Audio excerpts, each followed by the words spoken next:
네, 오늘도 우리에게 주시는 하나님의 말씀을 우리 함께 듣겠습니다. 예수님은 말씀을 마치시고 제자들에게 건너편으로 가자고 말씀하셨어요. 이게 지난주 이야기입니다. 제자들은 예수님을 배에 모시고 건너편으로 이동했습니다. 근데 이때 예수님은 어떻게 하셨나요? 너무 피곤하셔서 주무셨어요. 배에서. 그런데 잔잔하던 그 바다가 갑자기 폭풍이 몰아쳤습니다. 폭풍이 얼마나 크게 몰아쳤으면 배 안에 물이 들어오기 시작하는데 점점점 차서 배가 가라앉을 정도로 물이 가득 차게 된 거예요. 이때 제자들이 어땠을까요? 물이 하나씩 들어오네? 와, 괜찮다. 시원하겠는데? 이런 생각을 했을까요? 아니면 정말 무서워했을까요? 무서워했어요. 너무 무서워서 예수님을 깨웠습니다. 자고 있는 예수님을 흔들어 깨워서 예수님, 우리를 돌봐주십시오. 지금 우리를 죽게 내버려 두십니까? 이렇게 얘기했던 거예요. 예수님은 제자들이 깨워서 일어나셨어요. 그리고 바람과 바다를 꾸짖으셨습니다. 잠잠하라, 고요하라. 예수님의 그 한마디에 한순간에 바람과 바다가 잔잔해졌어요. 그리고 예수님은 제자들에게 말씀하셨죠. 두려워하지 마라. 믿음을 가져라. 이렇게 격려해 주시고 말씀하셨습니다. 제자들은 정말 깜짝 놀랐어요. 왜냐하면 자연 법칙을 깨고 자연을 지배하는 그 예수님의 모습을 보고 두려워했던 것입니다. 우리도 여러분 신앙생활을 하다가 보면 폭풍을 경험할 때가 있어요. 그죠? 근데 그때 어떻게 해야 되죠? 두려워할 필요가 없습니다. 왜냐하면 우리가 예수님과 연합한 자들이기 때문이에요. 예수님은 만물을 자신의 뜻대로 다스리시고 역사하시는 전능하신 아버지 하나님, 그분의 아들이십니다. 이런 분이 우리 교회와 함께 하시는 거예요. 우리는 여러분 예수님을 의지할 때 가장 안전하게 됩니다. 가장 안전한 것이 바로 예수님과 함께 거하는 것. 그분 안에 있는 것이 가장 안전한 거예요. 근데 예수님은 마침내 배에서 거라사 지방에 도착했어요. 배에서 딱 내리셨습니다. 그러자 한 사람이 저기서부터 막 달려오기 시작해요.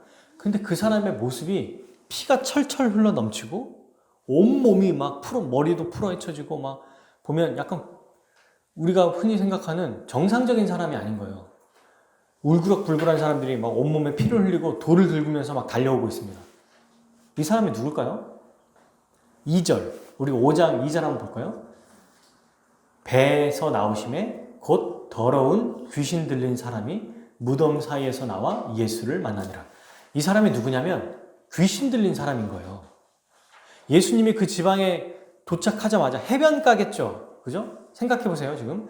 예수님이 방금까지 폭풍을 잠재우시고 해변가에 딱 도착했습니다. 도착하시니까 갑자기 도착하시자마자 저쪽에서 어떤 미친 사람이 달려오는 거예요. 근데 이 사람이 귀신 들린 사람입니다. 성경은 마가는 이 귀신 들린 사람의 정체를 뭐라고 말하죠? 더러운이라고 쓰고 있죠. 앞에서 우리가 이미 살펴봤을 때 1장에서도 귀신 들린 사람을 더러운 귀신이라고 말했거든요. 이게 귀신의 정체예요. 정체. 귀신은 사탄의 부하죠. 그리고 하나님의 말씀에 순종하지 못하게 하고 죄를 짓게 만듭니다. 죄 안에 거하게 하고 죄로 살아가게 만들어요. 그러니 더러운 귀신이라고 얘기하는 거예요. 여러분, 우리는 그동안 마가복음에서 귀신 들린 사람을 많이 봤어요. 그죠? 근데 여기에 이 사람은 남달라요. 등장부터 포스부터가 틀립니다. 어디에 있다가 예수님께 나오죠? 2절 보면 어디에 있었습니까? 무덤 사이에서. 그러니까 어디에 살고 있냐면 무덤에서 사는 거예요. 이 사람의 집이. 근데 이게 다가 아니에요. 3절 4절 무덤에서 사는데 아무도 그를 쇠사슬로 맬 수 없었더라. 몸에 쇠고랑과 쇠사슬로 묶여 있었던 사람이었는데 그 말은 뭐예요? 묶었다, 이 말은. 이 사람이 정상적인 행동을 하는 게 아니라는 거예요, 지금. 마을 사람들과 마을에 엄청난 피해를 줬다는 것을 짐작해 볼 수 있어요. 지나가는 사람들을 가만히 두지 않거나 갑자기 무덤에 있다가 마을로 쳐들어가가지고 마을에 있는 모든 물건을 부서뜨린다든지 사람을 때린다든지 죽인다든지 이런 일들이 일어났을 거예요. 그러니까 쇠사슬로, 줄이 아니라 쇠사슬이야. 쇠고랑으로 이 사람을 묶어놨던 겁니다. 그런데 이걸로 묶여지지가 않은 거예요. 제어할 수 없다는 거예요. 여러분, 마을마다 보면은, 마을마다 가면 힘 좀 쓴다고 하는 사람들이 있어요. 그죠? 청년들이나 어른들 중에 내가 좀 힘 좀 센다. 뭐 예를 들면 지금 옛날 시대로 보면 뭐 아주 경찰들이 지금처럼 공권력이 강하지 않을 때는 그 마을에 힘 좀 쓰는 깡패들도 있었던 겁니다. 건달들. 근데 그런 사람들이 이 한 명을 제어할 수 없었다고 지금 설명하고 있어요. 생각해 보세요. 무덤에 살고 있고, 그리고 쇠고랑이나 쇠사슬도 그냥 쉽게 풀어버리고, 아무도 이 사람을 제어할 수 있는 사람이 없는 곳에서 함께 살고 있다고 생각해 보십시오. 하루하루가 지옥 같을걸요? 근데 왜 그동안에 봤던 귀신들과 다를까요? 대체 이 사람은 어떤 귀신이 들렸길래 이렇게 강할까요? 9절 한번 볼까요? 예수님이 물어보십니다. 이에 물으시되 내 이름이 무엇이냐? 이르시되 뭐라고 합니까? 내 이름은 군대니 우리가 많음이니라. 군대래요, 군대. 제가 들린 귀신은 군대입니다. 여러분, 여기에서 군대는 이 당시에 로마 시대 때 군대를 레기온이라고 하거든요. 근데 이 군대가 몇 명이라고 얘기하냐면 6천 명 정도 얘기해요. 여기서 말하는 군대를 한 군단이라고 표현해요. 그러니까 우리가 6천 명 정도 되는 군대입니다 라고 말하는 거예요. 이 수천의 수가 들어있는 귀신이 이 한 사람에게 들어온 거예요. 물론 뭐 6천의 숫자가 다 들어가 있는지는 몰라요. 하지만 어마어마한 귀신들이 이 한 사람에게 들어가 있습니다. 그러니 힘이 장난이 아닌 거야. 아무도 제어할 수 없는 거예요. 다 달려들어도 아무도 이길 수 없는 거야. 구약의 삼손 같다 할까요? 그런데 이걸로도 끝났으면 차라리 다행인데 이게 끝이 아닙니다. 이 사람의 지금 모습이 5절 읽어볼까요? 밤낮 무덤 사이에서나 산에서나 늘 소리를 지르며 돌로 자기의 몸을 해치고 있었더라. 자, 무슨 일을 하고 있냐면 무덤에서 살고 있는데 그뿐만 아니라 너무 힘이 세고 아무도 이 사람을 제어할 수 없어요. 그렇게 그냥 무덤에만 살고 있는 게 아니라 산이나 바다에 돌아다녀요. 동네를 돌아다니면서 소리를 지릅니다. 이 소리가 원어에 보면 찢어질 듯한 큰 소리로 소리 지르는 거예요. 이 소리 지르면서. 근데 그렇게만 있는 게 아니라 돌로 자기 몸을 치는 거야. 자학하는 거야. 몸을 찢어버리는 거야. 온몸에 피가 흐르는데 그러면 여러분 보세요. 그 사람이 자기에만 그렇게 할까요? 왜 쇠사슬과 쇠고랑을 묶였을까요? 성경에는 안 나와 있지만 아마도 수많은 사람들에게도 피해를 줄 가능성이 있습니다. 이런 사람이 지금 여러분의 아파트에, 우리 빌라에 살고 있다고 생각해 보세요. 근데 경찰도 손을 못 댄다고 생각해 보세요. 아빠도 할아버지도 동네에 힘쓴 사람, 남자들이 다 모여도 못 이겨. 이런 사람이 지금 우리 주위에 산다고 생각해 보십시오. 예전에 제가 어떤 교회 부교육자로 사역을 할 때였어요. 그때 선생님 한 분이 실제로 겪은 일입니다. 이분이 이제 빌라에 살고 계셨는데 아래층에 정신질환자, 나이가 남자인데요. 20 중반 후반 정도 된 남자가 살고 있었대요. 몰랐답니다. 처음에는 누가 이사를 왔는데, 근데 가족들이 같이 사는 게 아니라 이 청년 혼자만 살고 있었던 거예요. 그래서 그냥 이렇게 이사 왔나 보다라고 생각하고 있었던 거죠. 이 선생님에게는 남편이 있는데 남편분은 지방 아주 먼 곳에서 일하고 계셔서 집에 뭐 1년에 몇 번 많이 못 오셨어요. 저도 실제로 그분을 뵌 적도 있고, 그리고 이분의 자녀가 2명 있었습니다. 당시 대학생 자녀와 고3 딸이 살고 있었어요. 정신질환자인지 몰랐죠. 근데 어느 날부터 갑자기 그날 밤이었는지 그 다음날부터 밤에 소리를 지르면서 막 벽에 소리가 나는데 쿵쿵쿵쿵 소리가 너무 크게 나는데 이제 막 난리가 난 거잖아요. 그러니까 동네 그 빌라에 있는 사람들이 다 나와가지고 막 무슨 일이냐 막 이렇게 두드려도 안 나오는 거예요, 얘가. 경찰이 신고했습니다. 경찰이 와서 문 열라고 그러고 안 여니까 이제 부모에게 연락해서 부모가 와서 어떻게든 설득해가지고 얘가 문 열고 이제 나왔더니 봤더니 온몸에 피가 머리로 찍은 거예요, 벽을. 그리고 어느 날 이게 시도 때도 없대요. 음악을 틀어놓고 밤 새벽 2시, 3시에도 갑자기 음악을 최대로 틀어놓고 막 노래 따라 부르고 막 소리 지르고 이런다는 거예요. 못 살아요. 그래서 저는 이제 그런 생각이 들었어요. 얘기를 들을 때. 아니, 경찰에게 불러서 처리하면 되는 거 아니야? 근데 여러분, 우리나라 법이 어떤 줄 아세요? 실제로 피해를 주지 않으면 경찰이 할 수 있는 일 없어요. 그냥 훈방 조치가 답니다. 법이 이래요. 이게 불과 몇 년 전에 일어난 일이거든요, 이 일이. 그러니까 별짓을 다 해도 자기 집에서 한 거잖아. 기물 파손도 자기 집에서 한 거거든. 이 사람이 한 거는 시끄럽게 한 거밖에 없어요. 그러니까 할 수 있는 일이 없는 거지. 누구를 때려 팼거나 그래도 이 사람은 정상 참작이 돼. 정신질환이니까. 무서운 거예요. 그러니까. 그러면 이사 가면 되지 않습니까? 여러분, 이사 가는 게 쉬운 겁니까? 쉽지 않아요. 그러니까 막 진짜 너무 고통스러운데 그냥 사는 거예요, 여기. 이런 상황입니다, 지금. 근데 어느 날 그 딸이 고3이라고 했잖아요. 지금 대학생이에요.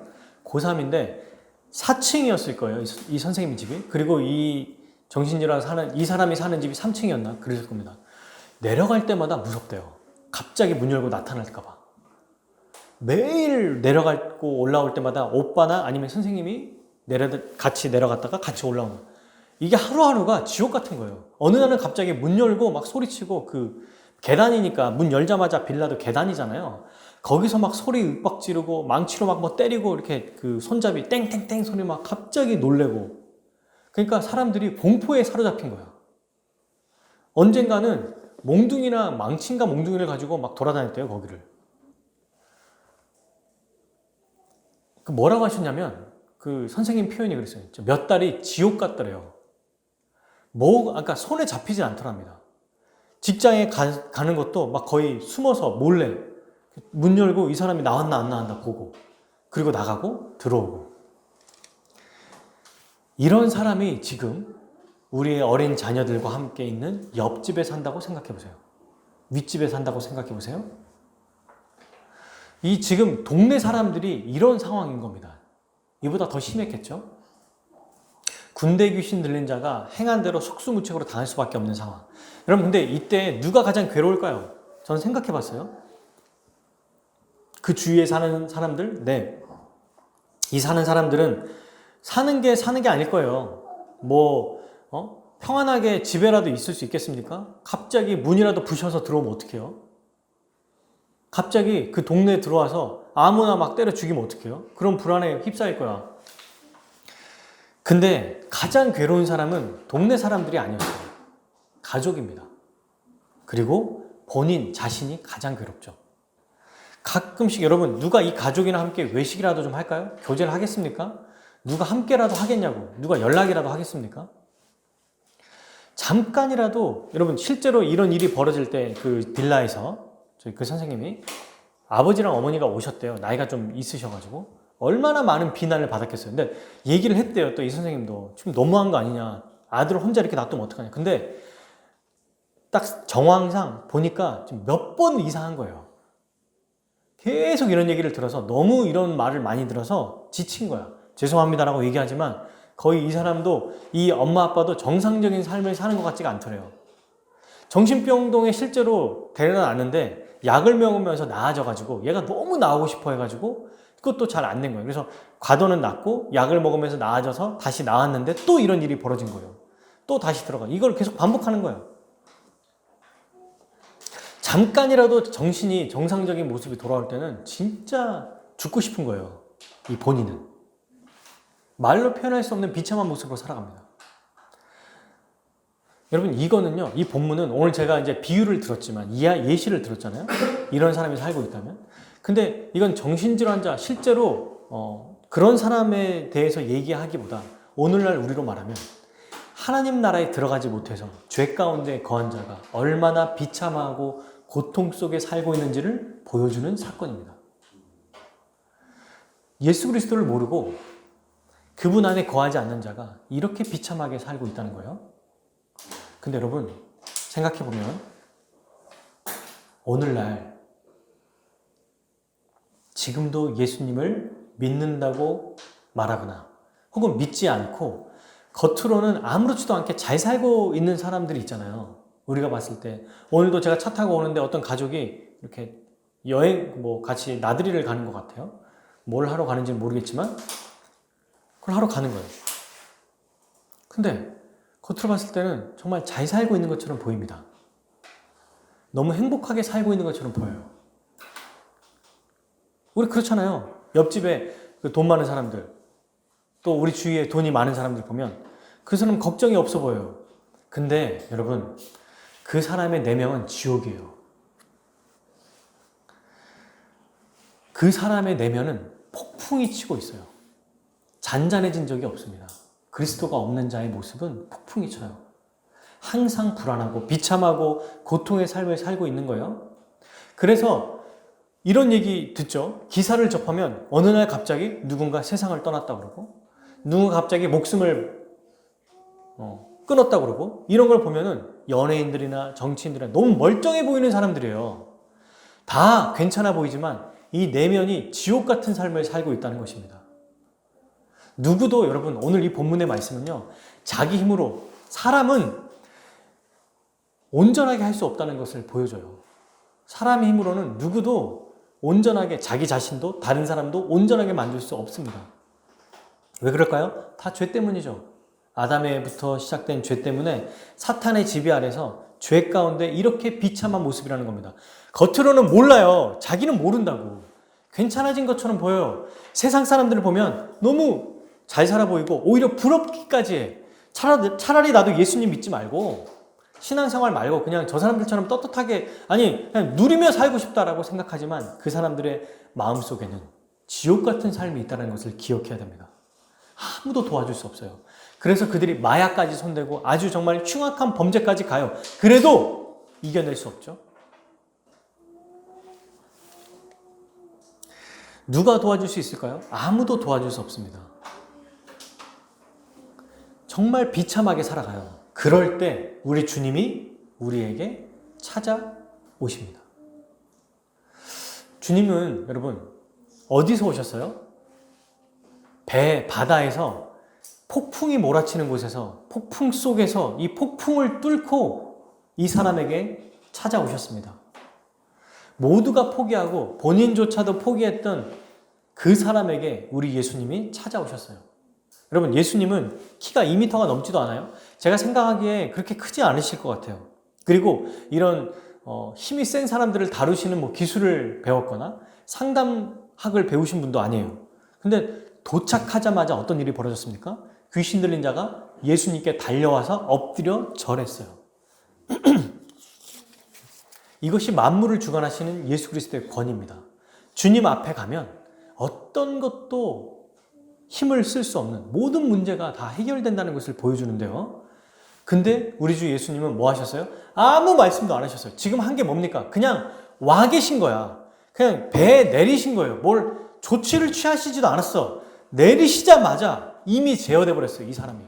마을 사람 중에 어느 누구도 이 사람을 제어하거나 통제하거나 이 사람을 가둘 수 없었는데 예수님은 내림과 동시에 제어가 돼버린 겁니다.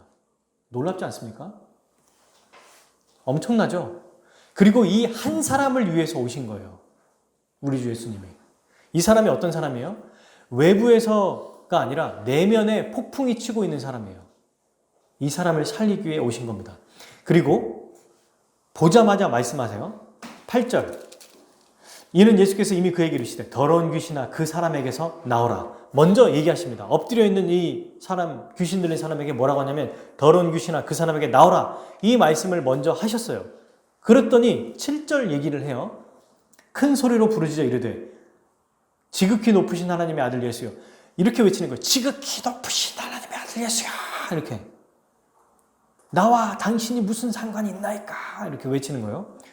원하건대 하나님 앞에 맹세하고 나를 괴롭게 하지 마옵소서. 먼저 얘기하신 거거든요. 8절에. 근데 이렇게 얘기하실 때 예수님이 어때요? 긴장하거나 주눅들거나 두려워하는 게 전혀 없습니다. 미동도 하지 않으시죠?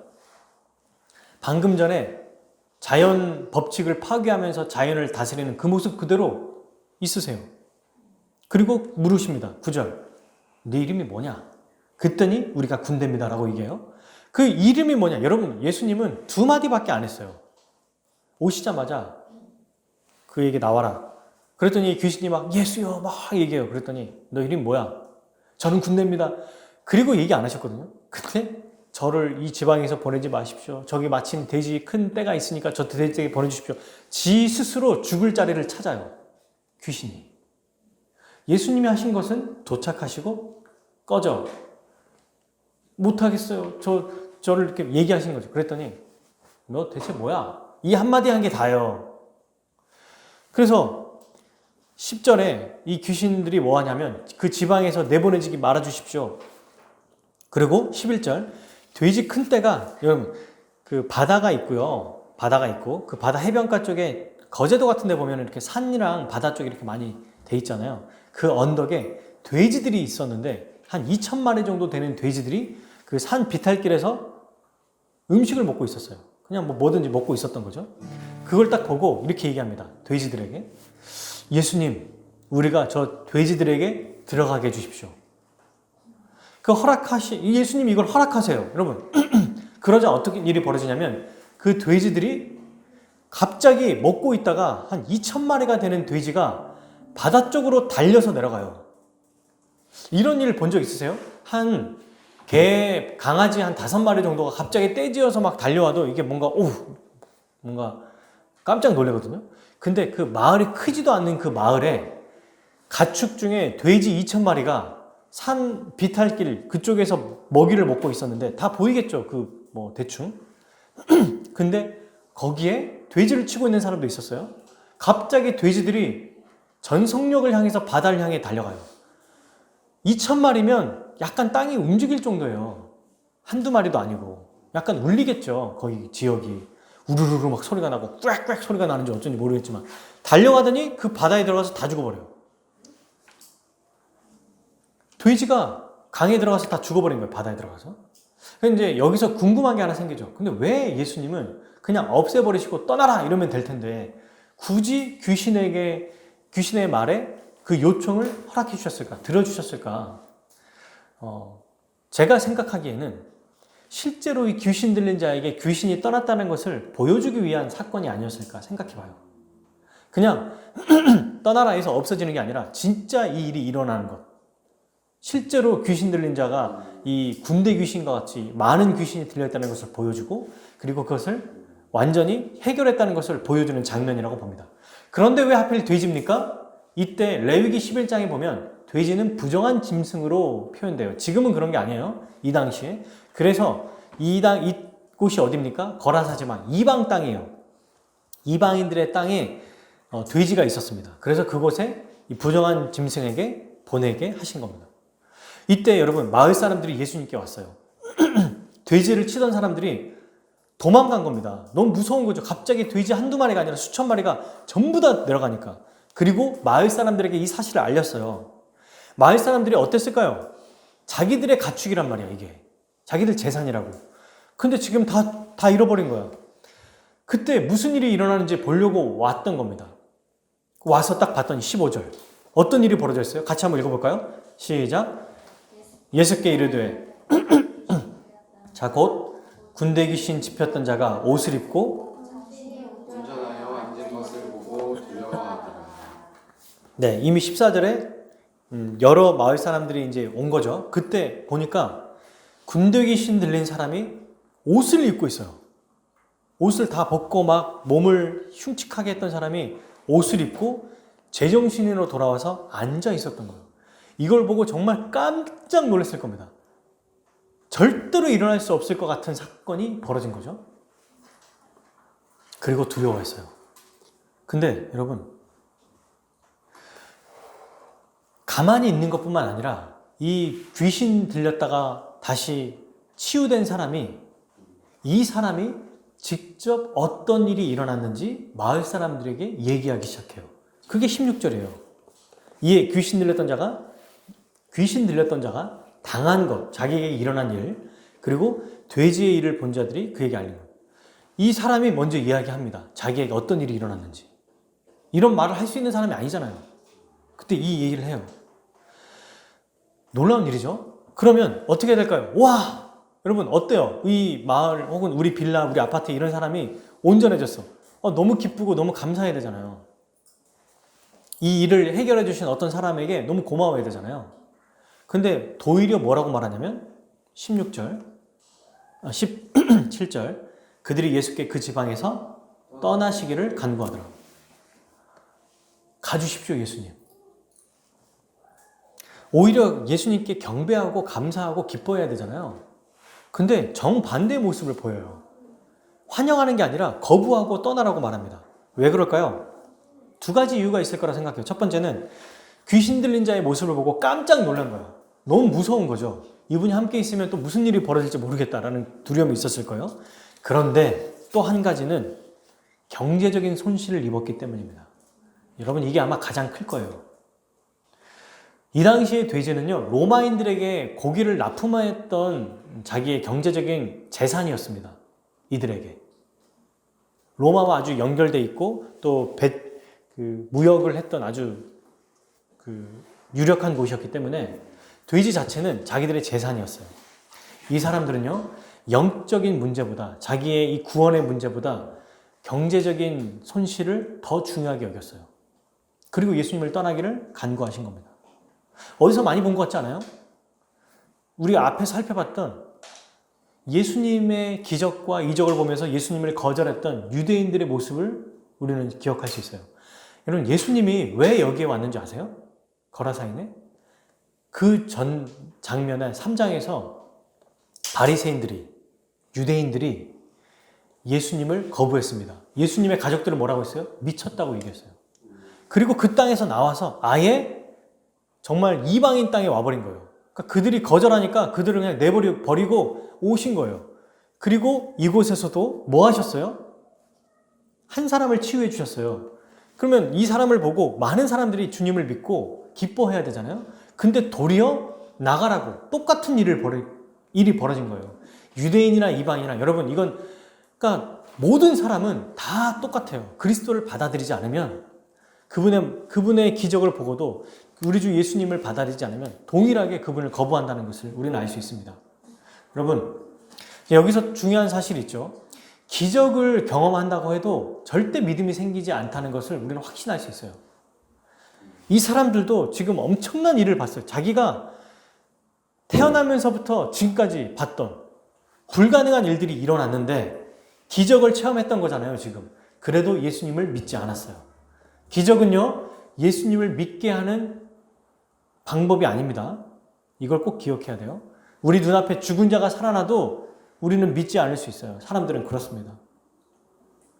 그런데 유일하게 한 사람이 예수님께 엎드리고 그분을 따라가려고 했어요. 그게 바로 18절이죠. 예수께서 배우실 때 귀신 들렸던 사람이 함께 있기를 간구했습니다. 여러분 이 모습을 보면요. 예수님께서 완전히 구원하시고 회복시킨 사람은 자기의 전생애를 주님께 의탁한다는 것을 알 수 있습니다. 진짜 완전히 구원받은 사람은 그냥 자 됐으니까 예수님 감사해요. 이제 저 알아서 살게요. 이렇게 사는 게 아니에요. 제자들처럼 예수님이 부르시니 나온 것처럼 자기의 전생애를 주님께 의탁하는 것. 이게 바로 믿는 자의 모습입니다. 근데 어떻게 하세요? 받아주지 않아요. 거절하십니다. 그리고 오늘 말씀의 핵심, 아주 중요한, 정말 가장 중요한 핵심 19절 허락하지 아니하시고 그에게 이르시되 읽어볼까요? 집으로 돌아가 주께서 내게 어떻게 큰 일을 행하사 너를 불쌍히 여기신 것을 내 가족에게 알리라 하시니 아멘. 너에게 어떤 일을 행하셨는지 주님이 그 일을 전해라. 근데 이 일이 뭐예요? 어떻게 행하셨어요? 불쌍히 여겨주신 거예요.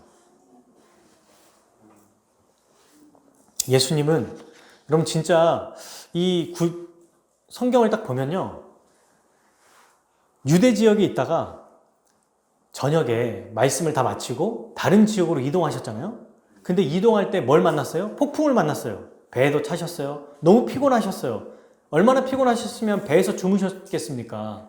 근데 그걸 무릅쓰고 이 다른 지역에 왔는데 그 지역에도 한 사람을 위해서 오신 거예요, 지금.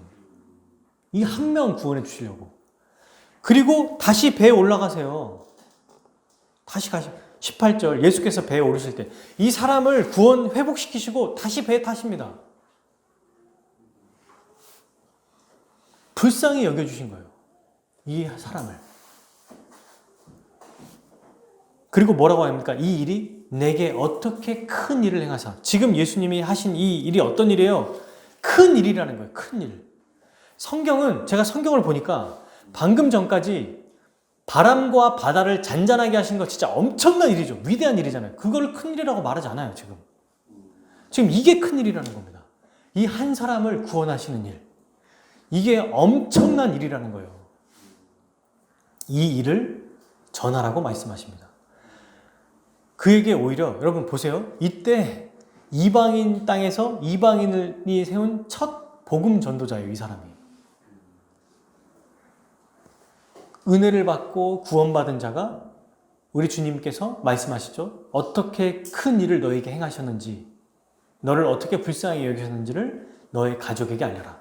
그래서 가족들뿐만 아니라 20절 그가 가서 예수께서 자기에게 어떤 큰 일을 행하셨는지 가족에게 알리라고 하셨는데 어디까지 갔어요? 데가볼리라는 곳에 가서 모든 사람에게 전했습니다. 여러분 데가볼리는 뭐라고 얘기하면 지금으로 말하면 서울시 같은 곳이에요. 구가 연합되어 있죠. 지금 성북구, 강북구, 은평구 이렇게 모아져 있잖아요. 10개의 지역이 바로 데가볼리거든요. 여기를 돌아다녔어.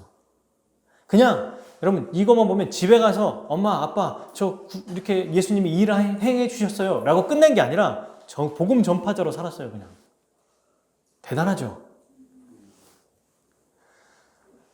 사랑하는 여러분, 성경은 우리의 어떤 외적인 모습, 물론 이것도 중요합니다. 그런데 가장 우리에게 중요한 것이 이 비참하고 고통스러운 죄에서 해방되는 것, 이것이 가장 중요한 거라고 얘기해요. 우리 주님은 이 일을 이루기 위해서 우리에게 찾아오시고 우리를 구원해 주셨습니다.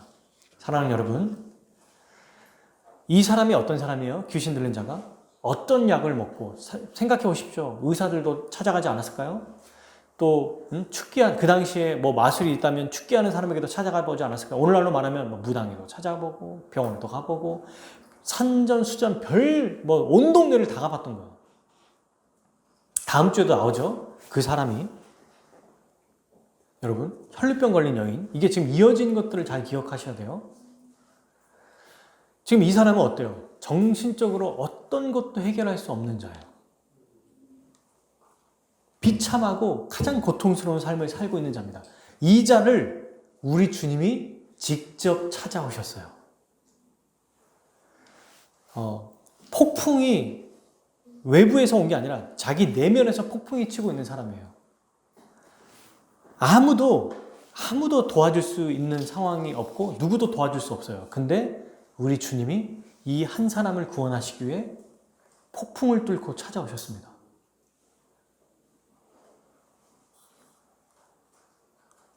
그리고 그를 온전하게 만들어 주셨죠. 하나님 나라 백성 되게 해주셨어요. 이게 엄청나게 큰 일입니다. 오늘날은요, 우리에게는 어떻게 하셨죠? 지금도 사랑하는 여러분, 절망 중에 고통당하는 자들에게 우리 주님은 찾아오십니다. 어떻게 해요? 말씀을 통해서 찾아오세요. 지금도 날마다 말씀을 통해서 우리에게 찾아오시고 말씀하시고 위로하시고 죄에서 해방시켜 주시고 귀신의 자리에서 노임받게 해주십니다. 하나님 나라에 들어가게 하시고요. 그 나라의 복을 받게 하세요. 지금도 큰 일을 하고 계세요. 근데 이 큰 일은 어떤 일을 통해서 이루어졌냐면 진정한 큰 일을 통해서 이루어졌어요. 그 큰 일은 예수님의 십자가 죽음이에요. 예수님이 십자가에서 죽으신 것이 인류 역사상 가장 큰 일이며 가장 위대한 일입니다. 이 일을 통해서 하나님 나라에 들어가게 하시고 영육간의 모든 문제를 해결하셨습니다. 지금 이 땅에서 해결되지 않는 문제는 언제 해결되죠? 부활해서 완전히 해결돼요. 이 일을 우리 주님이 십자가에서 이미 이루셨어요. 그리고 이것을 근거로 지금도 큰 일을 행하신다는 거예요.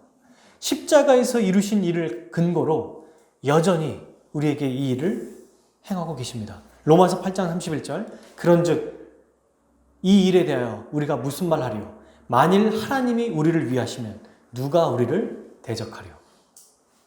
우리 주님께서 우리와 함께 하시고 도우시고 위로하시고 힘을 주시니까 우리에게 찾아오셔서 자꾸 말씀하시고 힘을 주시기에 우리가 두려워하지 않고 감사하며 살아갈 수 있는 거예요. 그러므로 우리는 우리 주님께서 행하신 큰일 십자가 사역의 은혜와 지금도 그것을 근거로 여전히 우리에게 큰 일을 행하시는 것을 기억하고 기대하고 감사하며 살아갑시다. 우리 주님은 전혀 예상하지 못한 방법으로 우리를 도우세요. 한 번도 생각하지 못했던 방법으로, 불가능할 것 같다고 생각했던 방법으로. 아니 여러분, 누가 바다를 건너서 올 거라고 생각했겠습니까? 누가 저기 유대 땅에서 이방인 땅에 아무도 가지 않아요. 유대인들은. 생각해 보십시오. 돼지들이 있고 무덤이 있고 죽은 자 있고, 소문이 만약에 들렸다면 저기에 저 미친놈이 한 명 있는데 무덤에 살고 저 사람 때문에 우리는 절대 저기에 못 들어간다, 무역조차 못한다, 교류조차 못해 라고 하는 그곳에 누가 가겠냐고요. 아무도 못 가요. 거기에 이 사람, 여기는 이동은 고립되어 있어요. 이 사람을 도울 수 있는 사람은 아무도 없습니다. 도대체 누가 그 유대 땅에서, 이 부정하고 더러운 땅에서, 거룩한 땅에 있는 사람 중에 그 한 사람이 폭풍을 뚫고 와서 이 사람을 구원해 줄 거라고 생각하겠냐고요. 근데 이 일을 행하신 겁니다. 우리도 마찬가지예요. 우리 힘으로, 우리 생각으로는 불가능할 것 같아. 이거는 안 될 거야. 이게 가능하겠어? 이런 일이 어떤 일이 일어나겠어? 라고 생각하지 말고, 우리 주님이 이미 십자가를 통해서 이 일을 다 이루셨고, 그걸 근거로 우리를 구원해 주셨고, 앞으로도 계속해서 우리에게 구원을 베풀어 주실 겁니다. 영적으로, 정신적으로, 육체적으로 필요한 모든 것을 아버지 되신 하나님께서 도우시고, 그리고 우리 주님이 우리에게 먼저 우리의 영혼을 구원하시고 날마다 우리를 회복시키시고 또 필요한 것들을 채워주실 거예요. 그게 우리 주님이 우리에게 행하시는 일입니다. 그런 존재가 되었기 때문이죠. 히브리서 4장 16절에 이렇게 얘기해요. 그러므로 우리는 긍휼하심을 받고 때를 따라 돕는 은혜를 얻기 위하여 은혜의 보좌 앞에 담대히 나갈 것이니라. 그리고 로마서 8장 32절, 자기 아들을 아끼지 아니하시고 우리 모든 사람을 위하여 내주신 이가 어찌 그 아들과 함께 모든 것을 우리에게 주시지 아니하겠느냐. 주님은 자기의 목숨을 우리에게 내어주셨어요. 근데 지금 우리가 겪고 있는 이 어려움을 내버려 두실까요? 그냥 모른 채 하실까요? 아니에요. 생각하지 못한 방법으로, 우리가 상상하지 못했던 인간의 한계와 인간의 지식을 뛰어넘는 우리 주님의 은혜로 이 일을 행하실 것입니다. 그러므로 여러분, 우리는 하루하루 발버둥 치며 살아가고 있지 않습니까? 하루하루 정말 어떻게든 말씀대로 살아가려고 해요. 그런데 어떤 일이 벌어져요? 그럼에도 불구하고 내 지식의 한계, 내 경험의 한계, 내 어떤 행동의 한계, 내가 할 수 없는 일들을 생각하면서 자꾸 부정적으로 또 돌아가고, 자꾸 뭔가 안 될 거라는 생각, 세상을 보면서 그런 모습들을 우리가 보일 때가 있습니다. 그러나 우리 주님이 지금도 우리에게 말씀을 통해서, 성령을 통해서, 교회를 통해서 찾아오시고 그 문제를 해결해 주시고 말씀해 주시고 위로하시고 도와주신다는 사실을 기억해야 돼요. 믿어야죠. 지금도 그 일을 행하고 계십니다. 어떻게 이루어진지는 몰라요. 하지만 그 일을 이미 우리에게 이루셨고, 과거를 생각해 보세요. 지금도 이루고 계세요. 그러니 우리가 할 일은 우리 주님을 의지하고 감사하는 일이다. 우리 주님이 어떤 분이신가요? 한 사람을 위해서라도 오십니다. 그리고 이 사람이 어떤 일을 하죠? 복음을 전하며 살아가죠. 우리도 이미 영적으로 귀신 들렸던 자였던 우리도 완전히 회복되어서 주님이 회복시켜서 사명을 맡겨주신 것처럼 우리의 어려움들을 주께서 해결해 주시고 주께서 위로해 주셔서 우리가 더 하나님의 백성으로 살아갈 수 있도록, 복음을 전하며 살아갈 수 있도록 우리를 보내주시는 거예요. 제가 한 가지 예만 드리고 마칠게요. 어떤 한 사람이 있었어요. 근데 이 사람은 하루하루를 살아가는데 아주 힘들게 살아갔던 사람입니다. 아무리 열심히 살아보려고 해도 가정에서나 직장에서나 만족을 얻지 못해요. 그러니까 늘 불안하고 초조한 삶을 사는 거죠. 다른 사람들처럼 살려고 아둥바둥 살아가는데 뭔가 뜻대로 되지 않습니다. 오늘도 그 직장에 가서 상사에게 혼나고 동기들에게 미움받고 후배들에게 무시당하면서, 그리고 정말 이게 내 일에 맞는 걸까? 나한테 어울리는 걸까? 생각하면서 날마다 자기 자신을 아침에 일어나면은 오늘도 살기 싫다, 일하기 싫다, 실망하고 좌절하며 살아가요. 그러면서 어떻게 사냐면 이런 사람들의 특징이 자기를 비하합니다. 자기를 학대하며 살아가요. 오늘 이 귀신 들린 자는 어떻게 살아갔어요? 돌로 자기 몸을 해했어요. 자기를 학대하며 살아가요. 정서적으로 학대하며 살아가. 나는 안 돼. 불가능해. 나 같은 놈이 뭘 하겠어. 내가 얼마나 쓸데없는 사람이냐 라고 하면서 자기 스스로를 학대하며 살아가요. 그런데 어느 날 교회를 다니면서 주일날 말씀을 들었어요. 그 말씀이 갑자기 들리기 시작하고 깨달아지는 거예요. 마음이 이상해지기 시작합니다. 이상하다. 뭐지 이게? 그러면서 예수님의 십자가 죽음이 믿어지고 그 십자가 죽음의 사건이 일생에서 가장 큰 사건과 큰 일로 느껴지는 거예요. 믿어지는 거예요. 그리고 말씀을 통해서 매주 선포되는 그리스도의 은혜를 받게 됩니다. 이제 이 사람의 삶이 완전히 달라지기 시작했어요. 더 이상 자기가 실패하고 또 두려워하고 안 된다고 생각했던 것, 자기를 학대했던 것들이 뭘로 생각했냐면 내가 어렸을 때 부모에게 학대받아서 그래. 내가 부모에게 어린 시절에 행복하게 살지 못해서 그래. 모든 원인을 다 자기의 과거나 자기가 물려받지 못했던 거, 자기의 재능 없음을 가지고 했었다면 이제는 더 이상 이 일로 괴로워하거나 고통스러워하지 않는 거예요. 이런 마음이 생길 때마다 우리 주님이 이 사람 자기에게 행하신 일을 생각하는 겁니다. 아, 그렇지. 말씀을 통해서 십자가의 죽으심으로 나 같은 원수된 자, 죄인된 자, 이런 자를 위해 죽으셨지. 그러면서 말씀을 듣고 기도하고 주님 앞에 나가요.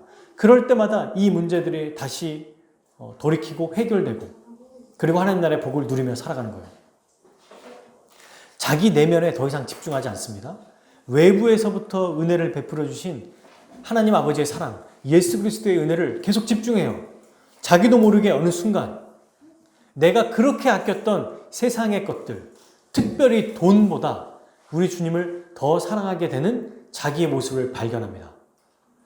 내가 나를 위해 사용하는 것도 아깝다고 생각했던 사람이 다른 사람을 위해 사용하고 있는 자기 모습을 보고 있는 거예요. 그리고 교회 안에서 함께 된 성도들과 함께 계속해서 이 복을 누리며 살아가는 자기 모습을 발견하는 거예요. 사랑하는 여러분, 이건 어떤 사람의 이야기지만 이게 우리 모두의 이야기고 우리의 이야기입니다. 그리고 우리 아이들도, 우리 가족들도, 우리 친지들도 우리가 우리 주님께 기도할 때 주님께서 그에게 찾아오실 거예요. 말씀을 들려주시고 또 그의 자리에 말씀을 듣게 하셔서 그를 변화시키실 것입니다. 우리 힘으로 안 돼요. 주님이 행하십니다.